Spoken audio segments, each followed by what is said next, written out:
دیوبند نے اسلام کا پرچم دنیا میں لہرایا ہے، ظلم و ستم کے دور کے اندر حق کا دیپ جلایا۔ نحمدہ ونصلی علی رسولہ الکریم، اما بعد۔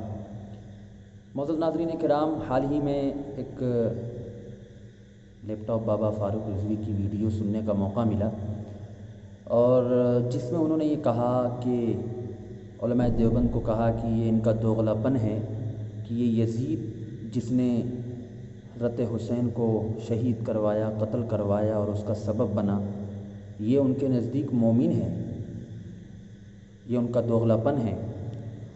اور علماء اہل سنت، علماء دیوبند پر بیجا الزام تراشی کی، فتاوی رشیدیہ کی عبارت پیش کی، جس میں حضرت مولانا رشید احمد صاحب گنگوہی رحمۃ اللہ علیہ نے یہ لکھا ہے کہ تکفیر کا جو معاملہ ہے وہ دل کا معاملہ ہے، کس کے دل میں کیا ہے ہم اس سے واقف نہیں ہیں، اس لیے ہم اس کی تکفیر تو نہیں کرتے ہیں، البتہ وہ فاسق تھا، ہم اس کو فاسق ضرور کہتے ہیں۔ ایک گروہ اس کو کافر مانتا ہے، اس پہ لعن طعن جائز قرار دیتا ہے۔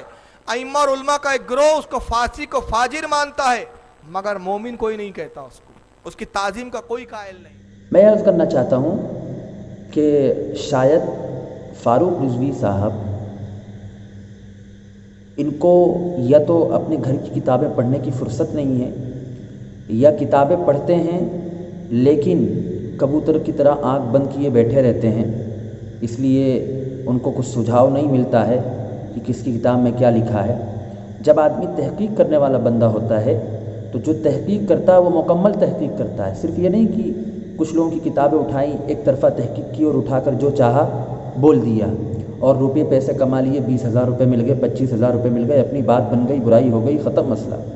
اب آئیے میں آپ کے سامنے، چونکہ اس پر زیادہ بحث نہیں کرنی ہے کہ کیا کیا ہے، اصل مدعا پیش کر رہا ہوں، حالانکہ اس کا جواب ہمارے قابل دوست مولانا ریان صاحب دے چکے ہیں، لیکن میں کچھ مختصر سی چیز یہاں پیش کرنا چاہوں گا۔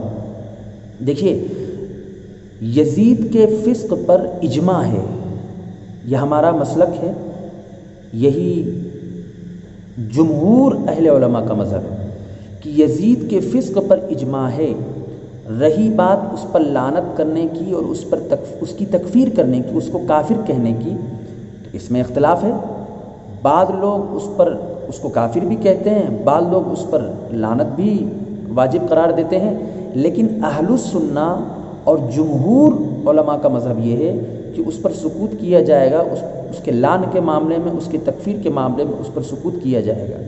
ابھی میں آپ کو دکھاؤں گا کہ یہ جو علماء دیوبند کو دوغلا پن کہہ رہے ہو، علماء دیوبند کو کہہ رہے ہو کہ ان کا دوغلا عقیدہ ہے، میں آپ کی گھر کی کتاب سے دکھاؤں گا کہ آپ کتنے بڑے دوغلے عقیدے والے ہیں۔ اب ذرا عقیدے کا دوغلا پن ملاحظہ کریں۔ یزید جو امام حسین کے قاتل ہے، امام حسین کا قتل جس کے سبب سے ہوا، جس کے حکم سے ہوا، جس کی حکومت میں ہوا، جس کے گورنروں نے امام حسین اور خاندان نبوت کو جو ہے تباہ و برباد کر دیا، اجاڑ دیا خاتون جنت کے چمن کو، وہ یزید تو ان کے نزدیک مومن ہے، مگر عقیدے کا ذرا یہ دوغلا بھی ذرا۔ یہ بہت ہی مشہور کتاب ہے، احکام شریعت نام ہے اس کا، اور یہ ان کے اعلیٰ حضرت ہیں جن کو کہتے ہیں کہ جس کے متعلق خود فاروق رضوی نے یہ کہا ہے کہ ہمارے لیے تو بس اتنا کافی ہے کہ اعلیٰ حضرت نے کہہ دیا، بس اب ہمیں مزید ادھر ادھر جانے کی ضرورت نہیں، تو تم کو اتنا کافی ہے تو تم کیا اپنے ابا جان کی کتاب نہیں پڑھتے ہو کہ تمہارے ابا جان نے کیا لکھا ہے اور کیا لکھ کر چلے گئے ہیں؟ دیکھیے، ان سے سوال ہوا کہ کیا فرماتے ہیں علماء اہل سنت اس مسئلے میں کہ ازرو فرمان اللہ و رسول یزید بخشا جائے گا یا نہیں؟ جواب کیا دیا؟ یزید پلید کے بارے میں ائمہ اہل سنت کے 3 قول ہیں، امام احمد وغیرہ اکابر اسے کافر جانتے ہیں تو ہرگز بخشش نہ ہوگی، اور امام غزالی وغیرہ مسلمان کہتے ہیں تو اس پر کتنا ہی عذاب ہو بالآخر بخشش ضرور ہے۔ اب آپ بتاؤ کہ بخشش کافر کی ہوتی ہے یا مسلمان کی ہوتی ہے؟ یزید تو ان کے نزدیک مومن ہے، وہ یزید تو ان کے نزدیک مومن ہے۔ ابا جان یا آپ کے اعلیٰ حضرت جو فتویٰ لکھ رہے ہیں احکام شریعت کے اندر کہ اس کی بخشش ہوگی اور اس کے گناہ جتنے بھی ہوں گے وہ سب معاف کر دیے جائیں گے، تو کس لحاظ سے معاف کیے جائیں گے؟ مسلمان ہوگا تبھی تو نا۔ اور امام غزالی رحمۃ اللہ علیہ کے قول کو تم یہ کہتے ہو کہ شاذ قول ہے، تو کیا تمہارے یہ اعلیٰ حضرت کو اتنا پتہ نہیں تھا کہ شاذ قول سے استدلال نہیں کرنا چاہیے؟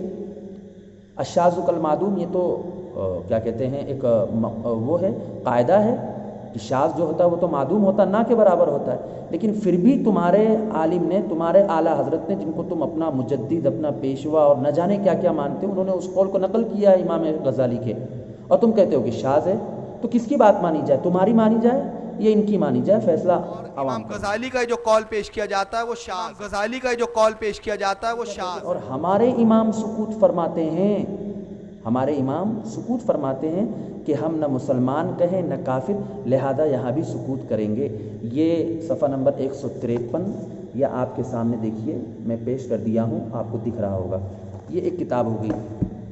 دوسری کتاب ہے میرے سامنے، یہ کتاب ہے فتاوی فیض الرسول، فتاوی فیض الرسول، اس کی جلد اول ہے اور صفحہ نمبر 126 ہے غالباً۔ کہتے ہیں کہ کیا یزید جنتی ہو سکتا ہے؟ سوال ہوا تو کیا جواب دیا؟ بعض ائمہ کے نزدیک جنتی ہو سکتا ہے۔ اب بتاؤ فاروق رضوی صاحب، کچھ 14 طبق روشن ہوئے کہ نہیں آپ کے دماغ کے، یا کچھ سمجھ میں آیا کہ نہیں؟ تم ایک یزید کو، جس کی وجہ سے تم علماء دیوبند کو دوغلا کہہ رہے ہو، جس کی وجہ سے تم علماء دیوبند پر الزام لگا رہے ہو، جس کی وجہ سے تم علماء دیوبند کے نام پر پیسہ بٹور رہے ہو، 20 ہزار، 25 ہزار روپے، 30 ہزار روپے وصول رہے ہو، جس کے اوپر تم نے پورا آدھا گھنٹہ بول ڈالا 25 ہزار روپے کے لیے، وہی بات اس سے بھی بڑھ کر علماء دیوبند نے صرف فاسق مانا، کافر نہیں مانا، لعنت کے اوپر متعلق کا خاموشی اختیار کرنا۔ لیکن تم کیا کہتے ہو کہ دیکھو یزید کیا ہوتا ہے، بعض کے نزدیک جنتی۔ فیصلہ کس کو بنا کروائیں گے، کس سے کروائیں گے؟ رسول اللہ سے۔ ہم رشید احمد گنگوہی کی نہیں مانیں گے کہ رشید احمد گنگوہی نے کہا کافر بھی نہ کہو، برا بھی نہ کہو، وہ تو عقیدہ دل پر ہے، زبان خاموش رکھو۔ کیا لکھتے ہیں؟ ابھی میں تمہارے 14 طبق اور روشن کرتا ہوں۔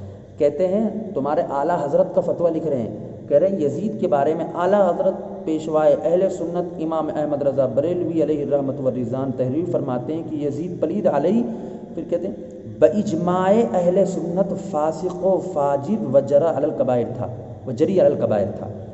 اب بتاؤ یہ باجماع اہل سنت جو فاسق قرار دے رہے ہیں، کیا یہ بھی دوغلے ہیں؟ تمہارا جلال الدین امجدی دوغلا، تمہارے اعلیٰ حضرت دوغلے، اور تمہارے یہ جو فتاووں کو جمع کرنے والے، لکھنے والے، چھاپنے والے سارے کے سارے دوغلے، اور جن علماء کی ان سب پر تقریر موجود ہے، بڑے بڑے علماء ہیں جن کی تقریر موجود ہے، وقت نہیں تو میں آپ کو بتا، یہ سارے کے سارے دوغلے ہیں تمہارے نزدیک۔ میں تو نہیں کہہ رہا نا، یہ آپ ہی کا فتویٰ ہے جو آپ نے تھوپا علماء دیوبند پر، تو اس اعتبار سے تو آپ، ظاہر سی بات ہے آپ بھی دوغلے ہوں گے، اور آپ کے امام اہل سنت جو ہیں وہ بھی دوغلے ہوئے، آپ کے فتاوی فیض الرسول والے بھی دوغلے ہوئے، اس پر جن لوگوں کی تقریر وہ بھی دوغلے ہوئے۔ آگے کیا کہتے ہیں؟ اس قدر پر ائمہ اہل سنت کا اتباق و اتفاق ہے، صرف اس کی تکفیر و لعن میں اختلاف فرمایا ہے۔ باجماع اہل سنت، فسق میں تو اتفاق ہے، اور وہی بات مولانا رشید احمد صاحب گنگوہی رحمۃ اللہ علیہ نے اپنی کتاب میں لکھی، لیکن وہ تم کو ہضم نہیں ہوئی، اس لیے کہ اگر تم چاہتے، اگر حق بیان کرتے، تم کو 25 ہزار روپے کہاں سے ملتے، 30 ہزار روپے کہاں سے ملتے؟ اس لیے تم کو تو جھوٹ بولنا تھا، اور جھوٹ بول کے نکل گئے۔ اور پھر آگے لکھتے ہیں ہمارے امام اعظم رضی اللہ تعالیٰ لعن و تکفیر سے احتیاطاً سکوت کے، اس سے فسق و فجور تواتر ہے، کفر و متواتر نہیں ہے۔ کیا کہہ رہے ہیں؟ فسق و فجور تو متواتر، لیکن کفر متواتر نہیں، اس لیے کفر کے متعلق اس کے کیا آئے گا؟ سکوت اختیار کیا جائے گا۔ یہ میں نے آپ کو حوالے بہت ہیں، آپ ہی کی کتاب میں لکھا جنتی ہے، آپ ہی کی کتاب میں لکھا کہ فاسق ہے، آپ ہی کی کتاب میں لکھا کہ بخشش ہوگی، یہ آپ کی کتاب سے دکھا ہے، آپ ہی کی کتاب میں لکھا کہ امام غزالی کا جو قول ہے وہ شاذ نہیں ہے، اس کو باقاعدہ حجت کے طور پر اس کو پیش کیا گیا۔ اب فیصلہ آپ کریں کہ آپ صحیح ہیں، آپ کے احمد رضا صاحب صحیح ہیں، آپ کے بڑے بڑے علماء، بڑے بڑے مفتیان کرام صحیح ہیں، یا تم صحیح ہو۔ آپ تو کہتے ہو کہ اعلیٰ حضرت کا قول آ گیا بس ہمیں کافی ہے، جب کافی ہے تو پھر مانو اس کو اور رجوع کرو، اور جو علماء دیوبند کے اوپر تم نے جو الزام لگایا ہے اس سے باز آ جاؤ، کبھی توبہ، اگر تھوڑا بہت ذرہ برابر بھی آپ کے اندر شرم و حیا نام کی کوئی چیز تو آپ رجوع کر لیجئے، تاکہ بات کھل کر سامنے آ جائے۔ یہ میں نے خلاصے کے طور پر چند باتیں پیش کی ہیں۔ اللہ ہمیں صحیح بات سمجھنے کی اور صحیح بات کہنے کی توفیق نصیب فرمائے۔ السلام علیکم ورحمۃ اللہ وبرکاتہ۔